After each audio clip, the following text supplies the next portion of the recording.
Você já se questionou sobre o chamado de Deus para a sua vida?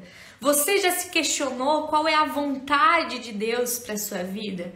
Você sabia que, assim como no Antigo e no Novo Testamento, que Deus chamava pessoas para o ministério, hoje Deus continua vocacionando pessoas para exercerem o ministério? Pois é, mas como a gente pode então entender e reconhecer o chamado de Deus? Nós vamos tratar esse tema nessa live, mas nós também vamos lidar com as muitas desculpas que eu e você damos diante do chamado de Deus. E para isso, nós precisamos conhecer o caráter de Deus. Precisamos conhecer quem é Deus. E nós vamos então mergulhar nessa temática a partir da história de um personagem muito conhecido. O Antigo e o Novo Testamento eles são recheados de relatos de vocação. Tem muitos personagens, então, que são chamados por Deus. E são diversas as condições nas quais as pessoas são vocacionadas. E hoje nós vamos tratar a narrativa de vocação de um personagem muito importante do Antigo Testamento. Deixa eu dar aqui um spoiler para vocês. Esse personagem, ele foi colocado num cesto quando ele era criança. Você já sabe de quem eu tô falando? Acho que sim, né? Vamos falar a respeito de Moisés. E para isso eu vou convidar aqui o nosso professor doutor Roger Vanck. Tudo bem, Roger? Tudo bem. Que legal. Se apresente pra gente então, quem é você, de onde você está falando e o que você faz na FLT. Muito bem, Paula. Que legal. Em primeiro lugar, quero saudar todos vocês que estão participando conosco e você de forma especial, inaugurando aí essa live sobre vocação. Eu sou o Roger, sou pastor da ISLB há 25 anos já. Esse ano completei 25 anos de ministério e atuei como pastor em Palhoça. Depois, minha família e eu fomos para a Alemanha, onde eu fiz o doutorado na área do Antigo Testamento, na área do livro de Jó. E desde 2009 estou aqui na FLT, com aulas da teologia bíblica do Antigo Testamento, de vez em quando ajudo também na teologia prática, e desde 2019 também sou diretor da FLT. E é uma alegria muito grande poder conversar sobre narrativas de vocação. Nós já tivemos várias turmas aí, você mesmo, né, passou aqui na FLT, e a gente trabalhou algumas narrativas de vocação nas nossas aulas do Antigo Testamento. Que legal. Tem alunos dizendo aqui, ó, que estão com saudades das aulas do professor Jorge. Ah, Jorge, isso! Roger, né? É uma brincadeirinha aí, gente, dos alunos. Professor Roger, então, fez seu doutorado no livro de Jó. Então, por isso a gente chama ele de Jorge, né? Então, é uma brincadeira dos alunos aí com o professor.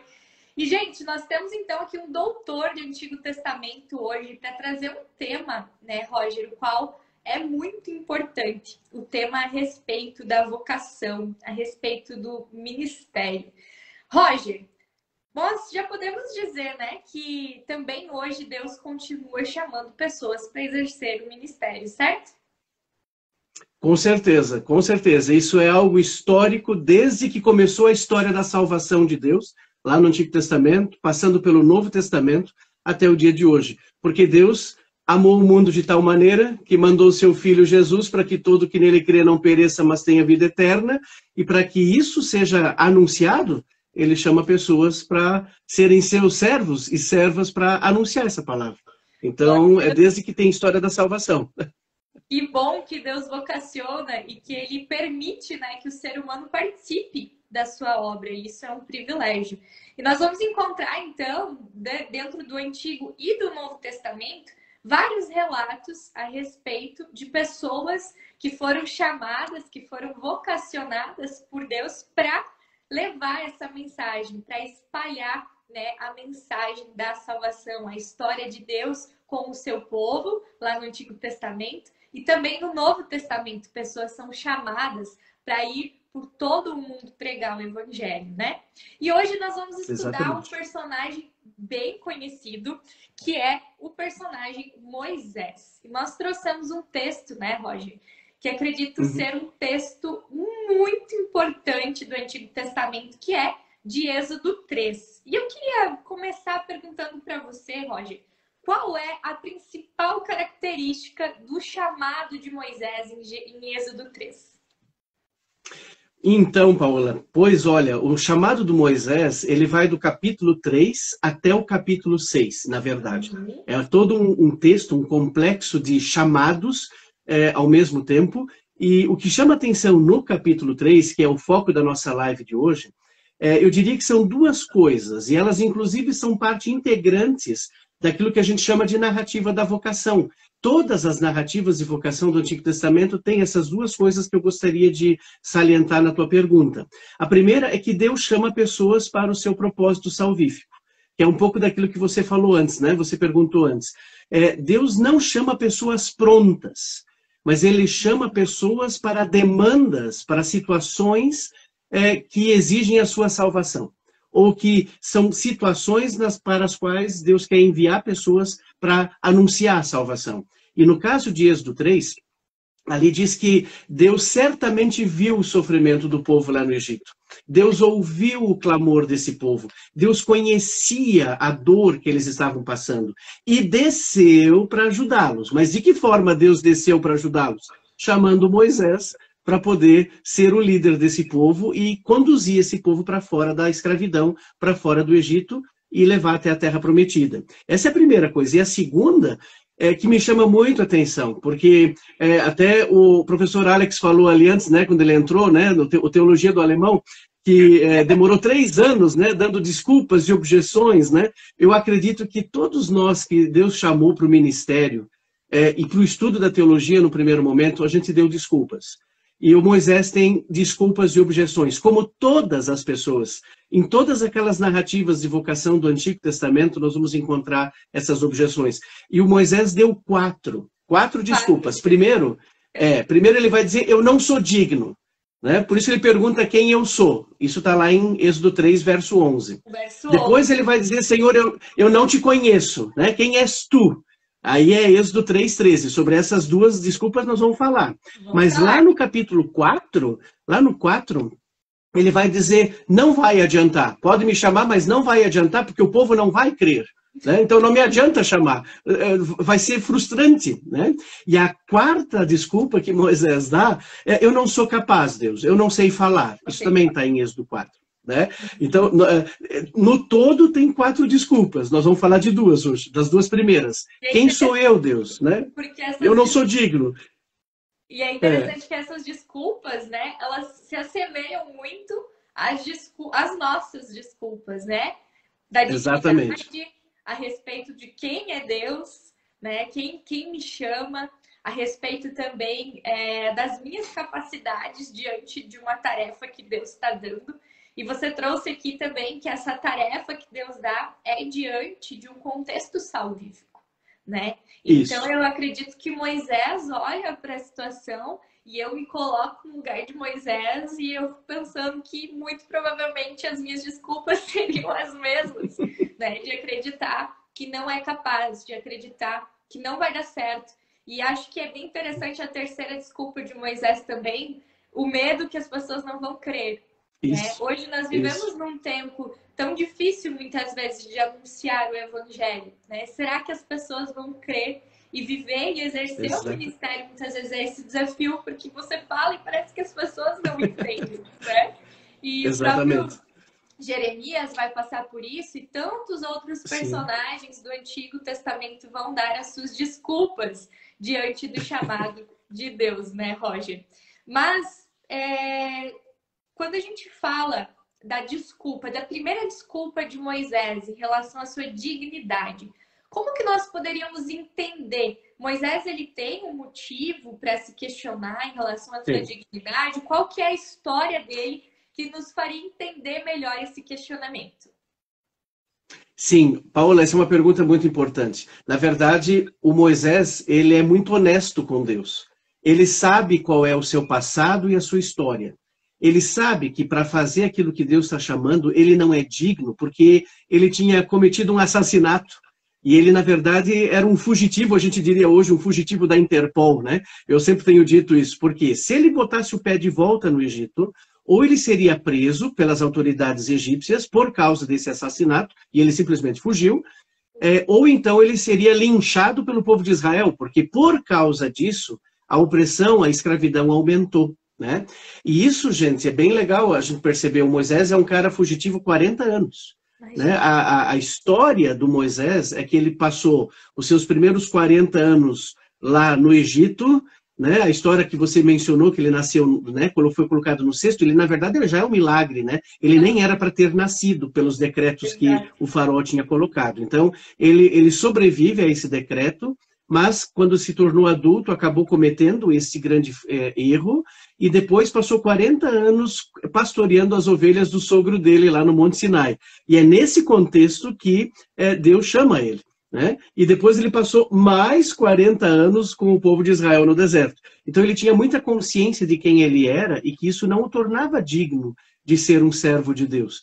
Né? Mas por isso que ele vai perguntar, quem sou eu, Senhor? Né? Ele diz, eis-me aqui, em primeiro lugar, né? Mas depois, quando Deus chama, ele vai dizer, quem sou eu? Essas duas frases, elas precisam ser vistas juntas. Quem diz, eis-me aqui, também sabe quem ele é, né? Sabe que nós não somos dignos. Então, é uma desculpa legítima, né? Porque se coloca dentro de um âmbito da honestidade de Moisés diante de Deus.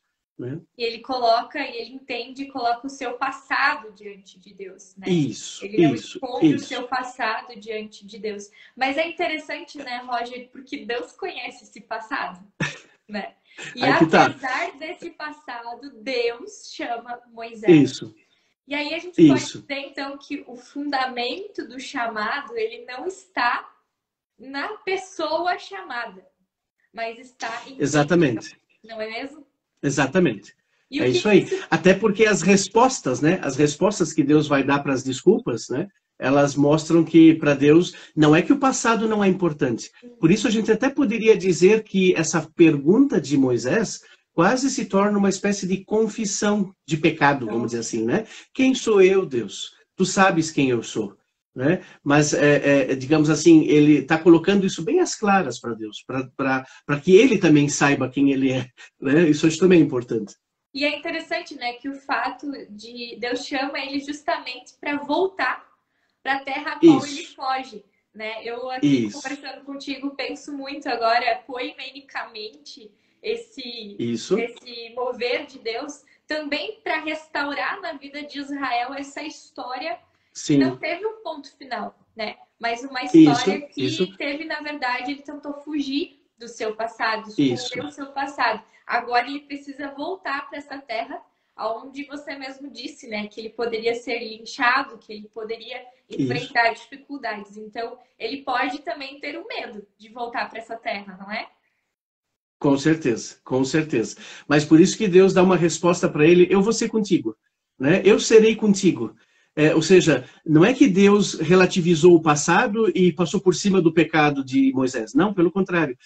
Deus já tinha perdoado isso. Para Deus isso já estava claro. A promessa de Deus é, eu vou estar contigo. Pode ficar tranquilo.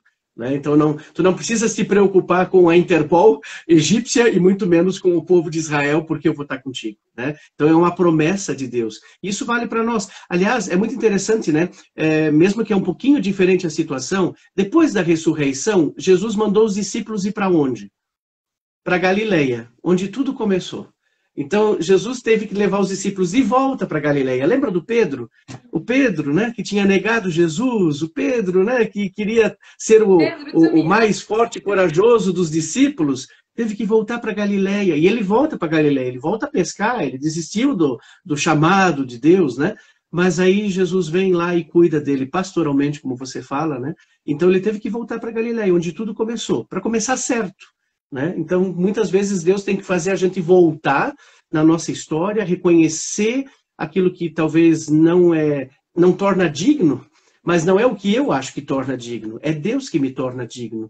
Né? É a sua misericórdia, é o seu evangelho que me dá dignidade para ser servo dele, para poder falar dele. Então, nada em nós torna digno isso, é ele mesmo. Né?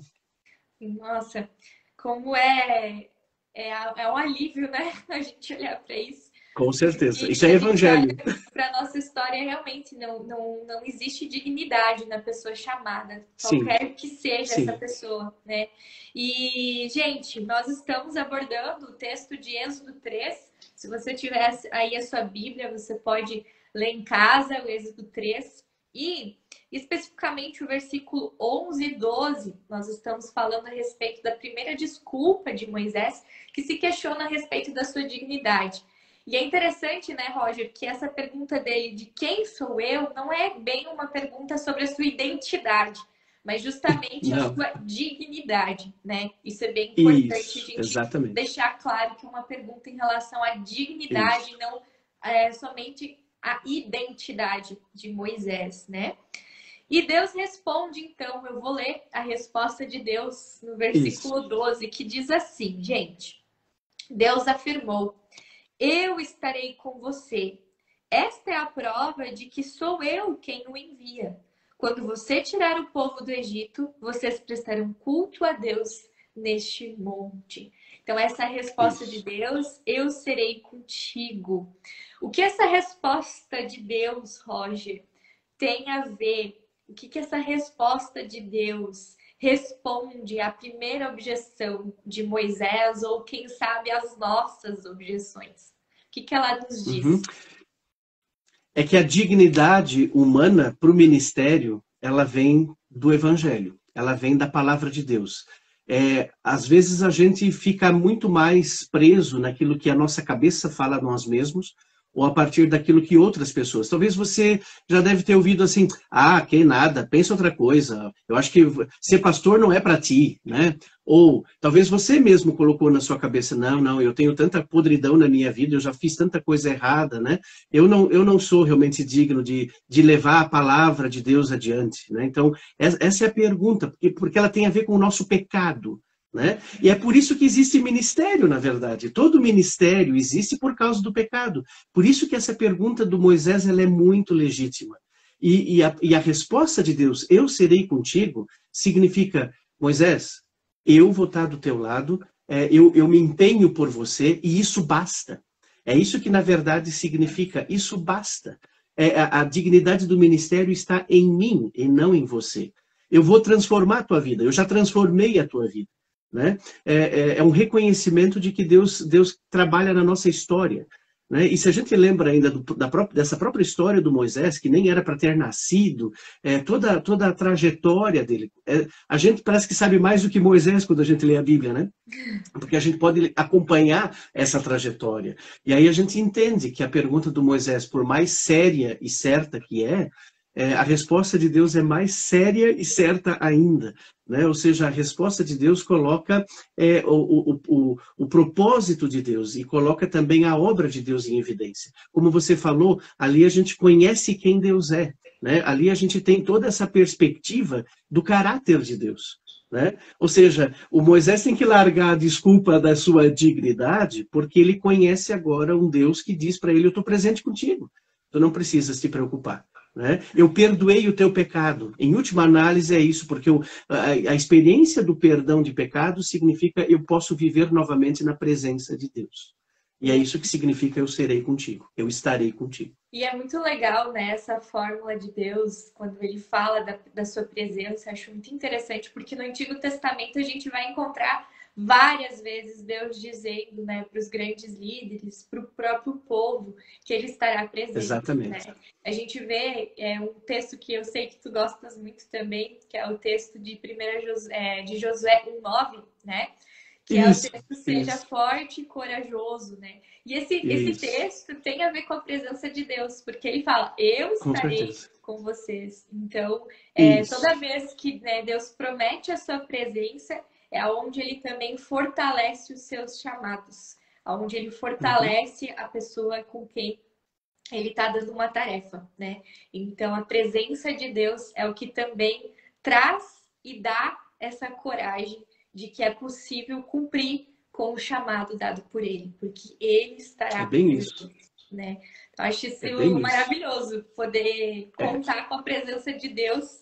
Ele dá uma tarefa, né, específica, nesse caso aqui para Moisés. Ele precisa libertar o povo da escravidão do Egito, e ele promete a sua presença, ou seja, ele não vai, Moisés não vai fazer isso sozinho, né? Ele estará. Exatamente.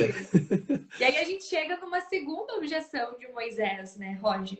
Deus disse que vai estar presente, mas aí o Moisés, ele fica assim um pouco ainda com medo diante da tarefa que ele tem para fazer. E ele fica assim, tá, mas o que eu vou dizer para o povo de Israel quem tu és? Eu não sei quem tu é, o que eu vou falar, né? E aí a gente tem o texto agora, que é um dos principais textos, né? Me corrija se eu estiver errada, do Antigo Testamento, né? Que vai exatamente, da revelação de quem Deus é.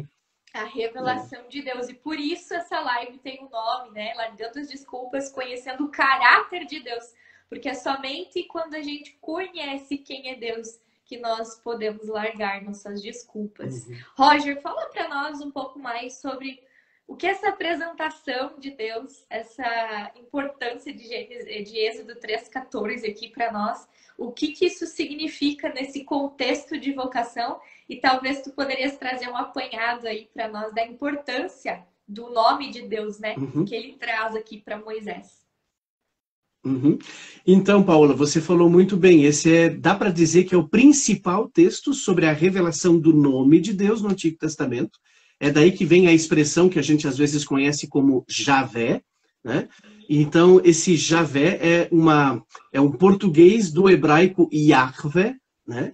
E esse Yahvé significa exatamente uma definição de verbo. Só que é interessante, no hebraico Deus falou, eu sou aquele que sou, né? Ou eu estou presente, eu sou aquele que faz as coisas acontecer. São várias as possibilidades de traduzir. A gente também poderia, a partir do Novo Testamento, o Novo Testamento tem uma definição muito interessante que aparece lá no livro de Apocalipse, né? Eu sou o que era, o que é e o que há de vir. Eu acho que essa expressão do Apocalipse, que é o final da Bíblia, mas que retoma o nome de Deus, do Antigo Testamento e, de fato, de Êxodo 3. É uma definição muito legal. Vai usar, né? João, exatamente. Eu sou o pão da vida, eu sou a água viva, eu sou. Então, as narrativas de eu sou em João, né, de Jesus, João, é a retomada do eu sou neste texto, né? Exatamente. E aí a gente percebe que Deus é aquele que é eterno, porque ele era o que era, ele é o que é e ele é o que há de vir. Ou seja, tem toda essa perspectiva da eternidade por detrás. Por isso que algumas vezes nós vemos na tradição judaica, e tem bíblias hoje em português, que traduzem esse nome, quando aparece, algumas bíblias traduzem por Senhor e outras traduzem por o Eterno.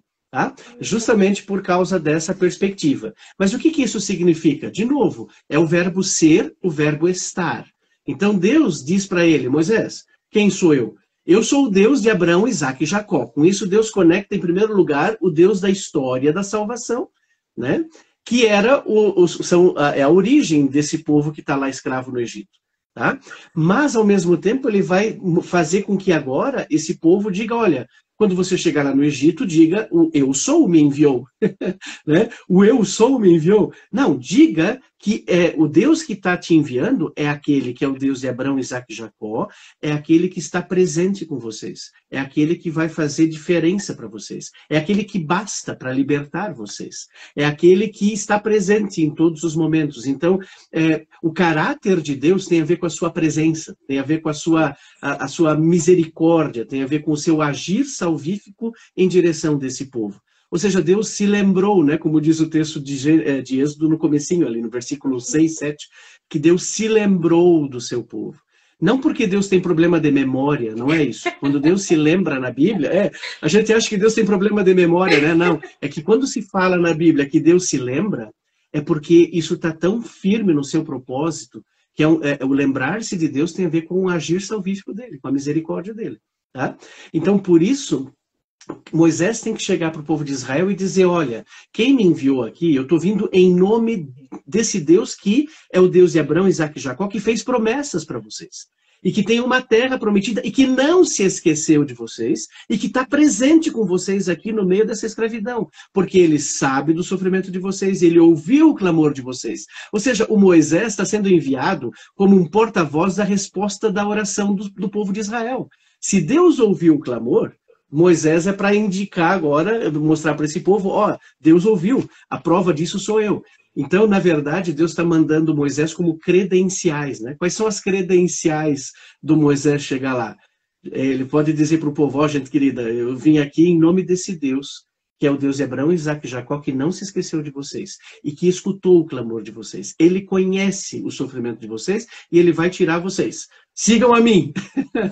Né? Mais ou menos assim, né? Então, é muito legal a segunda objeção do Moisés, é porque, de fato, para Moisés está claro quando ele entende que é o Deus de Abraão, Isaac e Jacó. Mas o que sentido vai fazer isso 430 anos depois? Né?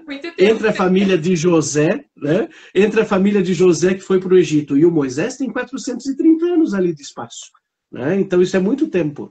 E o povo, de fato, sabia dessas tradições, porque se contava de pai para filho, isso é uma tradição daquela época, mas, ao mesmo tempo, não se tinha um relacionamento com esse Deus. E é por isso que esse texto é importante, Paola, porque esse texto fala de que o caráter de Deus é um Deus que vem para se relacionar com a gente. É um Deus que diz que está do meu lado, que está presente comigo. E aí a pergunta é se eu vou estar com ele, presente com ele. Se eu vou dizer, eis-me aqui. Né, exatamente. E eu Percebe? vou confiar nessa promessa da presença. Isso, né? Exatamente. E é interessante que na história, né, e a gente conhece aí a história do Antigo Testamento, a história de Moisés, a gente vai perceber muitos momentos em que Moisés também questiona e vai de novo passar por dificuldades e Deus com certeza. E faz parte. Às vezes ele quer chutar o balde, né? Ele fica irritado muitas vezes com o povo de Israel e também com Deus, né? Mas é bem interessante que ele não desiste, porque ele entendeu o plano de salvação de Deus. E ele sabe não só quem ele é, mas ele conhece o povo dele, né? E é um povo de dura cerviz, né? É um povo que tem dificuldade de se curvar. É isso que significa. É pescoço duro, diz no hebraico. Né? O povo de Israel tem pescoço duro, ele não se curva diante de Deus, né? Ele não entende, não quer conhecer a Deus. E Moisés diz um eis-me aqui para lidar com esse povo. Né? Então tem desafios, mas a presença de Deus é o fio vermelho de todo o chamado de Moisés e de todo o ministério de Moisés. Então isso são duas coisas que não dá para separar. A presença de Deus, ela não é uma promessa vazia.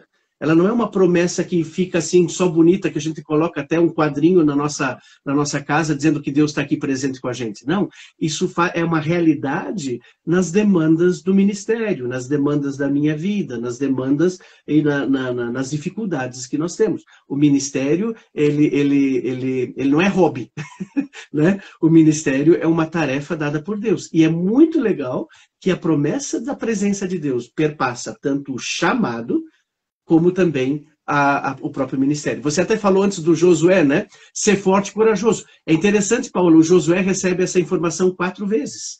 Ou seja, o cara tinha medo, né? Então não tem problema ter medo, mas a promessa de Deus de que ele vai estar presente é esse Yahvé, esse eu sou o que sou, vem 4 vezes para Josué. Né?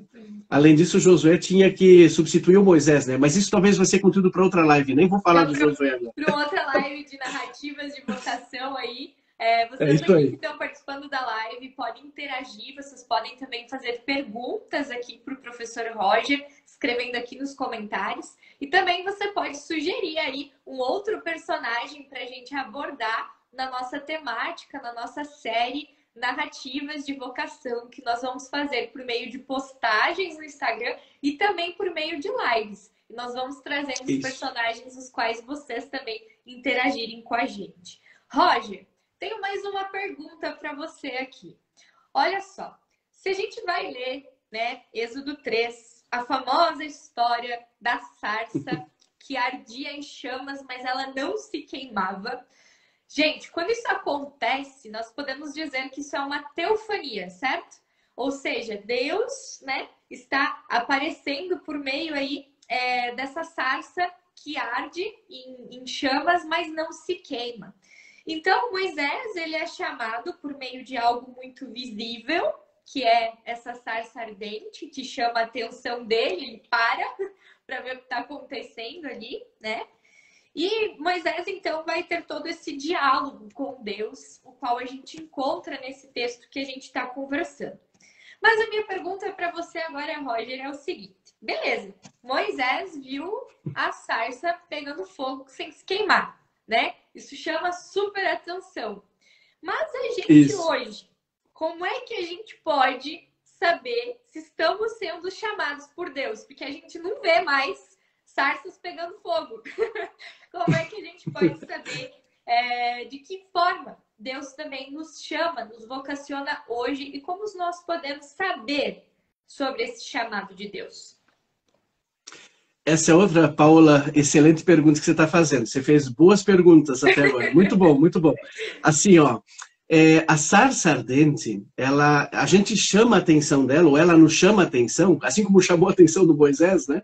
Mas no fundo, a gente tem que olhar um pouquinho o versículo anterior. O versículo anterior diz que o Moisés estava lá no deserto do Sinai, pastoreando as ovelhas do seu sogro.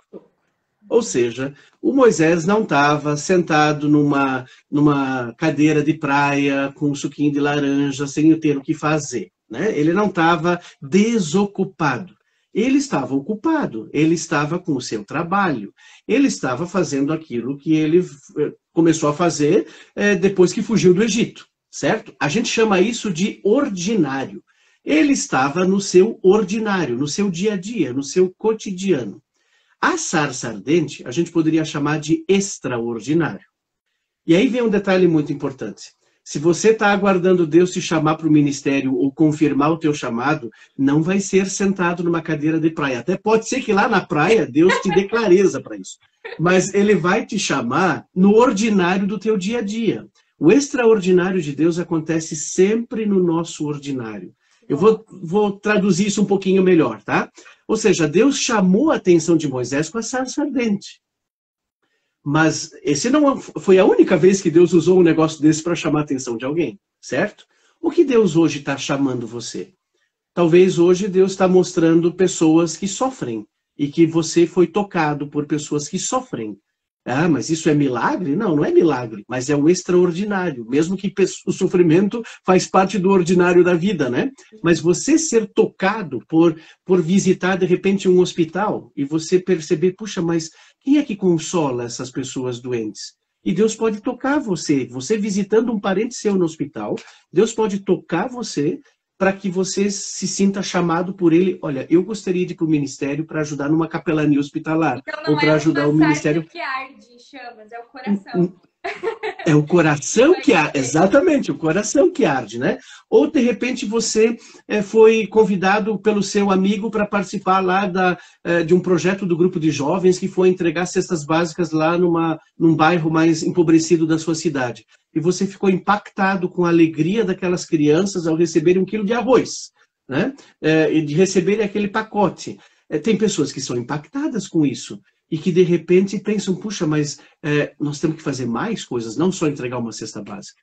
Né? Nós temos que levar a palavra de Deus. Ou talvez você foi junto cantar com o grupo de jovens para algum lugar, e num bairro como esse, você viu a alegria daquelas pessoas. Ou seja, a sarça ardente não se repete mais. Mas o que arde o teu coração? Que experiências do teu ordinário Deus transforma em extraordinário para te chamar? Então, pense nisso. Né? Porque a gente talvez vai esperar uma sarça arder e ela não vai acontecer. Né? Não vai vir um bilhetinho do céu assim caindo. Deus não tem o WhatsApp, né? Com ele é direto a comunicação. Né? Então você não vai receber um WhatsApp de Deus, nem um e-mail de Deus. A teofania é sempre uma manifestação da presença dele. A maior teofania foi a presença de Jesus entre nós. Né? É Deus vindo em forma humana entre nós. Então essa é a principal teofania que a gente poderia dizer. Mas hoje ele deixou quem? O seu corpo. Né? É a igreja. A igreja manifesta a presença de Deus nesse mundo. Então, é servindo a Deus na comunidade que a gente pode saber se a gente é chamado por ele. né? Então, não vai ter suquinho de laranja e cadeirinha de praia. É lá, ajudando no culto infantil. As pessoas que, eu mesmo e outras pessoas que a gente hoje conhece no ministério, foram chamadas por Deus fazendo o quê? Estando lá na liderança do grupo de jovens, ajudando no culto infantil. Alguns já estavam no presbitério, né, na diretoria de uma comunidade. Outros ajudavam em várias coisas da comunidade. É servindo a Deus que eu sou chamado a servi-lo de uma forma agora específica no ministério, né? Então, assim, o ministério, como eu disse antes, ele não é um hobby, ele é um serviço. E por isso Deus vai chamar a gente quando a gente está a serviço dele. Né? Por mínimo que seja. Pode ser que você só está lá entregando um folheto para alguém, ou pode ser que você está ajudando a arrumar as cadeiras no estudo bíblico. Mas Deus pode chamar você desse ordinário para o extraordinário dele. Que legal, acho que isso é muito importante a gente frisar aqui, né, gente? Que Deus nos chama no nosso ordinário. E às vezes você está esperando aí uma resposta extraordinária, mas não limpou bem os ouvidos para entender essa chama que Deus tem colocado no teu coração também diante dos muitos desafios que você talvez encontra lá na tua comunidade e que você percebe que Deus está te chamando para algo, né? Eu lembro que eu, na minha adolescência, tive a vontade, o desejo interno, nós chamamos de vocação interna, né? De pregar a palavra. Isso. Porque o meu pastor, que hoje é professor aí na FLT, o Marcelo, ele me convidava de vez em quando para fazer uns estudos bíblicos. E eu era rata de estudo bíblico, vivia nos estudos bíblicos. E eu adorava estudar a Bíblia, assim, adorava demais. E eu lembro de ter uma paixão enorme, assim, por poder falar da palavra de Deus na igreja, né? Até que pessoas começaram a dizer, olha, pô, acho que você devia ir fazer teologia, né? Aí eu dei uma desculpa bem grande e fui fazer química. Fui fazer outra coisa. E, de novo, né? No ordinário da minha vida lá, fazendo química, Deus chamou de novo. E o coração ardeu, né? Não foi a sarça ardente, mas o coração ardeu de novo para pregar a palavra de Deus, né? E também cursar teologia. Então, fui para a FLT cursar teologia também, depois de muita desculpa, depois de dizer que não, que eu não ia fazer, depois de dar desculpa financeira e tantas outras coisas, né? Isso. E Roger... E Paola, assim, ó, deixa eu só colocar mais uma questãozinha bem breve, né? O que mais nos motiva para o ministério e que nos desperta o chamado é o amor às pessoas. O amor às pessoas que precisam do evangelho. Né? Porque o evangelho, de fato, o ministério, na verdade, ele não é uma coisa assim que é uma coisa abstrata, ela é muito concreta, lida com pessoas, e que você tem esse amor a essas pessoas, porque você conhece o evangelho, você quer que as outras pessoas conheçam também. E é isso que deve arder o nosso coração, né? E voltando para o Moisés nesse sentido, né? O Moisés às vezes tinha vontade de dar um tapa, eu acho que naquele povo de Israel, né? Ou de dar uma bronca neles. Mas o amor dele pelo povo a gente percebe nas entrelinhas, né? Nas linhas e nas entrelinhas do livro de Êxodo até Deuteronômio. Né? É alguém que amou esse povo de dura serviço. E isso é o que também segura. Né? E saber amado por esse Deus que chama. E que é reflexo de um relacionamento com Deus, né? Eu creio que para complementar essa resposta, né, eu diria que o chamado de Deus também vem nesse relacionamento com Ele. Né? Isso, nesse relacionamento de a gente conhecer quem Deus é, conhecer, né, mais sobre esse plano salvífico e realmente amar as pessoas como Deus também amou, né? Não igual, porque a gente não consegue, mas sabendo que Deus amou, poder proclamar desse amor. Nós temos uma pergunta aqui, Roger, muito interessante da Grace, e ela diz que ela é química também. Olha aí, Grace. Olha aí. Legal. E ela está perguntando assim, e quando esse chamado para fazer teologia e de repente ser ordenada parece vir tarde, só depois dos 40? E aí, Roger? Olha, não existe idade para o ministério. Deus chamou Abraão e a Sara depois dos 70, né? Para iniciar uma história de salvação. Claro que eles não foram agora para um banco de escola estudar teologia há 4 anos e meio, né? E passar por todo um processo até ser pessoas ordenadas na igreja. Aqui a gente distingue duas coisas. Nada impede uma pessoa de 40 anos até de 50, e nós já tivemos esse histórico na FLT, até tem gente que está nos acompanhando aqui, que também abandonou toda uma vida profissional, depois dos 30, né? Alguns dizem que a vida começa aos 40, para outros recomeçou já nos 30, né? De mudar completamente o rumo, né? Isso é bem normal acontecer. Agora, a gente também tem que saber aquilo que você falou antes, né, Paula? Nós, na tradição luterana, pensamos dessa forma, né? Nós aprendemos isso assim, isso também tem implicações bíblicas e teológicas. É uma vocação interna e a vocação externa. A externa é da comunidade. Por isso que não adianta eu querer dizer, aí eu vou para o ministério eu sozinho comigo mesmo, né? Eu tenho que estar servindo no corpo de Cristo, eu tenho que estar envolvido com as pessoas, porque as pessoas também vão me dar as credenciais para isso, né? Então, eu diria assim, ó, de uma forma bem simples, não tem idade.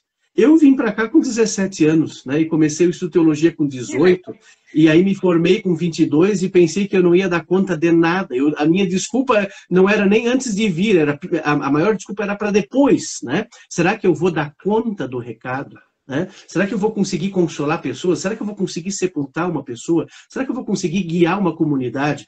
As desculpas, elas permanecem depois, né? Com outra fase. Então, assim, uma pessoa mais, digamos, eu vou chamar mais velha, mas não velha, né? Mais madura, depois dos 30 ou 40, ela talvez tenha já uma experiência de vida, uma caminhada que pode contribuir muito para o ministério, né? Nós aqui na FLT já tivemos pessoas que abandonaram toda a carreira de direito, né? De provas, inclusive para juiz, né? E que vieram e hoje estão no ministério, né? Nós temos gente que largou a engenharia para estar aqui, ou outras pessoas que tinham anos e anos de trabalho numa empresa grande aí no Brasil, e estão hoje no ministério. Então, assim, isso é uma coisa que a gente não deve colocar como um clichê que tem que ter 18 anos para estudar teologia, né? 18 anos é a idade que no Brasil todo mundo, ou no mundo inteiro, né, as pessoas terminam o tal do ensino médio e se preparam para o futuro, e por isso em todos os cursos é assim.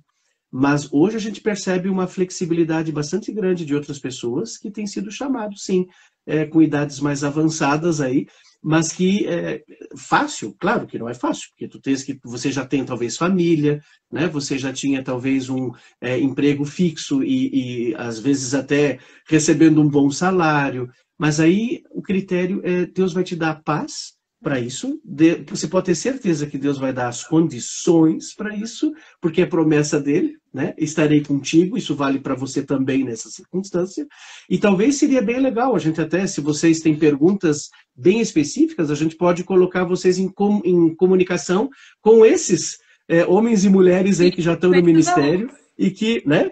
A gente pode conectar vocês com esses queridos que já estão no ministério e que passaram por isso, né? Para vocês, uma vez, falarem com eles mesmos, né? Legal, e de poderem também tirar suas dúvidas e assim por diante. Que legal, gente. Eu tive o privilégio de estudar com alguns na nossa turma, né, Roger? Isso. Teve a Joyce, tivemos o Guilherme Adriano. Foi uma turma, assim, muito, muito gostosa, porque nós tínhamos várias idades ali. A Thaísa, e foi maravilhoso, foi muito bom. E não existe idade para Deus chamar, né? Não existe idade para o coração arder. A gente só, em várias idades, a gente dá as desculpas, né?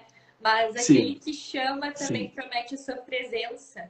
E ele estará presente. E eu sempre digo assim, Israel e eu, meu esposo e eu, fizemos teologia e a gente sabe o quanto Deus também foi fiel para que nós pudéssemos cursar teologia, né? Passar esses 4 anos e meio ali, e foi bênção de Deus e glória a Deus pela sua presença, né? Que não foi só nos anos de teologia, mas que permanece também no ministério. Roger, quero também, antes de a gente encerrar, gente, convidar você para que está assistindo aqui a nossa live.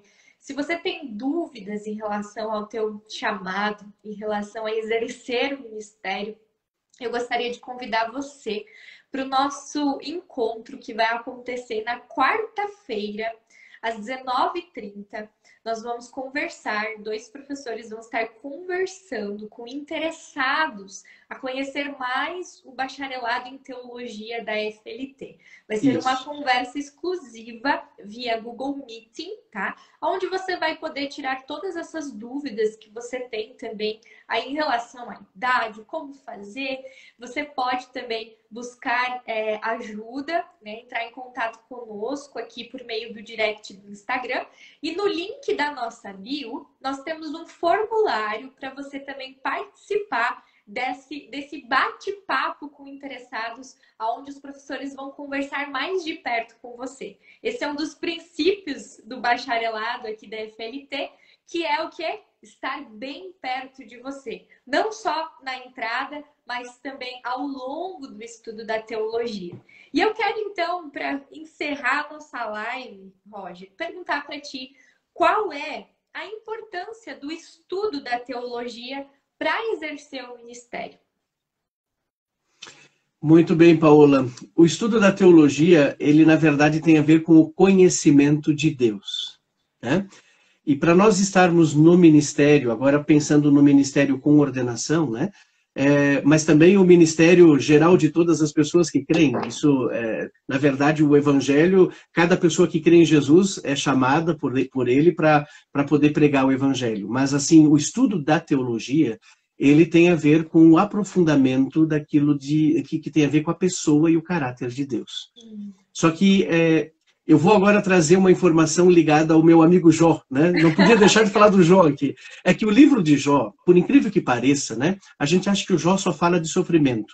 Pelo contrário, o sofrimento é um dos temas transversais só. É quase assim um tema tangencial. O livro de Jó, na verdade, é um grande livro teológico, porque ele está discutindo sobre Deus.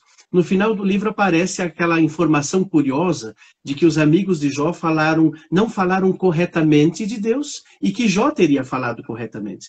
Então, na verdade, o livro de Jó está tratando exatamente do que significa teologia.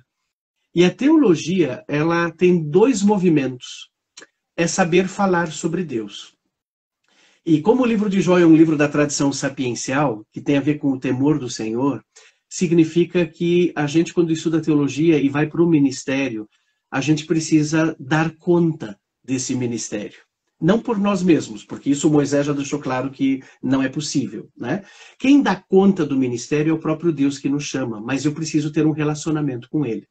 E é isso que significa estudar teologia, porque conhecimento de Deus na Bíblia significa igualzinho, é literalmente conhecer quem Deus é, se relacionar com Deus. O verbo conhecer envolve relacionamento. Então não tem como estudar teologia só por um hobby, assim como se a gente não fosse atingido por essa palavra. Tá? E aí vem um outro detalhe. É uma teologia não só que dá conta das demandas, do sofrimento humano, das perguntas do ser humano, mas uma teologia que presta contas. Eu sempre tenho dito isso aqui na FLT, a partir justamente do meu trabalho, do estudo sobre o livro de Jó, a teologia verdadeira, o falar correto de Deus, que é tematizado no livro de Jó, é sempre uma teologia que fala de Deus para as pessoas e que fala das pessoas para Deus. Esse foi o problema dos amigos de Jó, né? Eles falaram só de Deus para as pessoas. Eles não falaram das pessoas, do Jó, para Deus. E o ministério significa você fazer essas 2 coisas.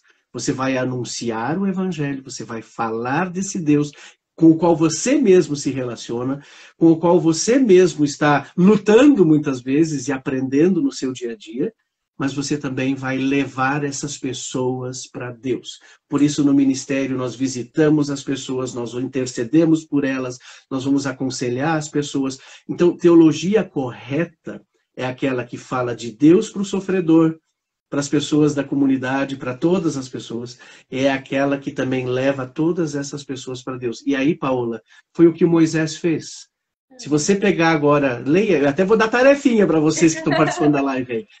Leia o Pentateuco, né? Leia o livro de Êxodo, quer dizer, na verdade, não deixa Gênesis agora de fora, porque Moisés não aparece, né? Mas de Êxodo até Deuteronômio. E dá uma olhadinha em tudo que foi o ministério de Moisés. Você vai ver essas 2 coisas. Moisés era o cara que falava de Deus para o povo, E era o cara que levava os anseios, os problemas, as dificuldades, o sofrimento, até as murmurações do povo para Deus.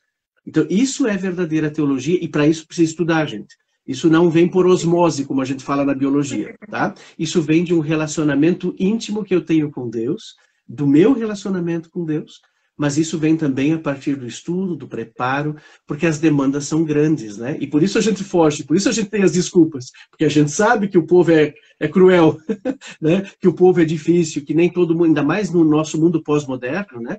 Você falar da cruz de Jesus, isso causa escândalo hoje no nosso mundo. Você falar do amor de Deus no meio de um mundo marcado por ateísmo, ou até mesmo, principalmente no nosso país, pessoas desigrejadas porque são decepcionadas com Deus. Então, é um grande desafio.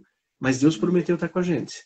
E por Deus isso usa você também, pode... né, a ferramenta Exatamente. da teologia para nos capacitar. Né? Existe a Exatamente. famosa frase que Deus não chama, né? Deus capacita os chamados, né? Isso. E eu creio que a teologia é uma dessas ferramentas de Deus para capacitar, para que a gente possa aprofundar, né, o conhecimento da palavra de Deus. E são tantas as coisas que o estudo da teologia traz, né? Eu digo assim que para mim ter estudado teologia me trouxe uma visão sistêmica, não só da Bíblia, mas da própria vida, né?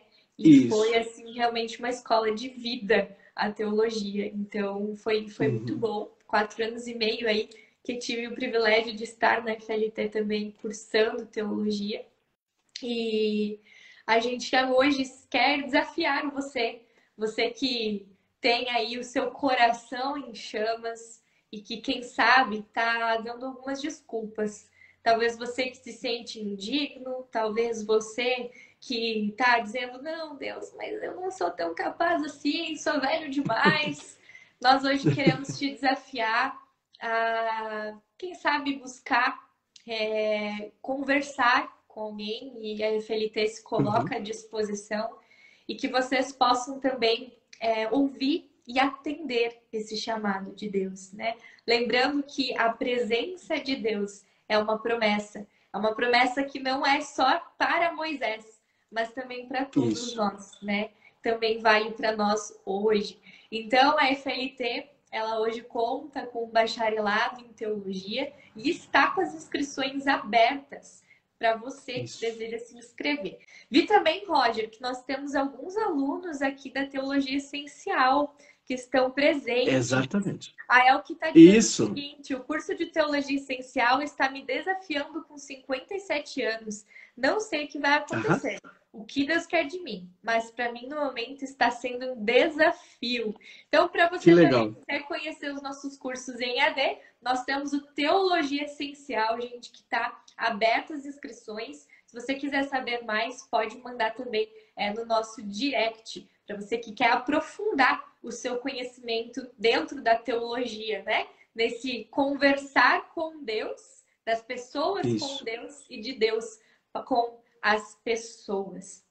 Gente, foi um prazer ter vocês aqui na nossa live. Roger, muito obrigada por estar conosco aqui nessa noite, pela aula de Moisés que nós tivemos aqui. E para encerrar, eu gostaria que tu deixasse para nós uma mensagem, o que você quiser deixar aqui para as pessoas que estão nos ouvindo, um abraço, uma mensagem para as pessoas aqui da live, por favor. Em primeiro lugar, Paula, te agradecer aí por essa iniciativa e da gente poder ter esse bom bate-papo e dizer para vocês que participaram que estudar teologia é um grande privilégio, é uma grande alegria e ao mesmo tempo uma grande responsabilidade. E ao mesmo tempo, às vezes a gente acha que não é capaz mesmo, a gente coloca as nossas desculpas, as nossas objeções sempre na frente. E eu quero dizer para você que é legítimo isso. Se você tem alguma desculpa, ou se você está lutando com alguma dessas desculpas, não te culpe por isso, porque isso é bem normal e até faz parte desse processo. Todas elas, sem exceção, todas as narrativas de vocação da Bíblia, são mais de 15. Todas elas têm as objeções das pessoas. Isso significa que isso faz parte do processo do chamado. Mas deixa Deus mostrar no ordinário da tua vida a vontade que Ele tem. Como é que a gente faz isso? tendo um relacionamento com Ele em oração e participando da vida da comunidade, servindo a Ele lá na sua comunidade local.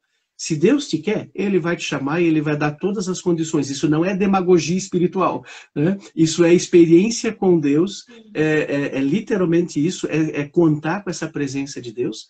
E você pode sim, porque Deus aposta e investe na tua vida. Você pode ter certeza disso. Mesmo se você não for para um ministério ordenado. Mas Deus, como a Elke falou aí do Teologia Essencial, né?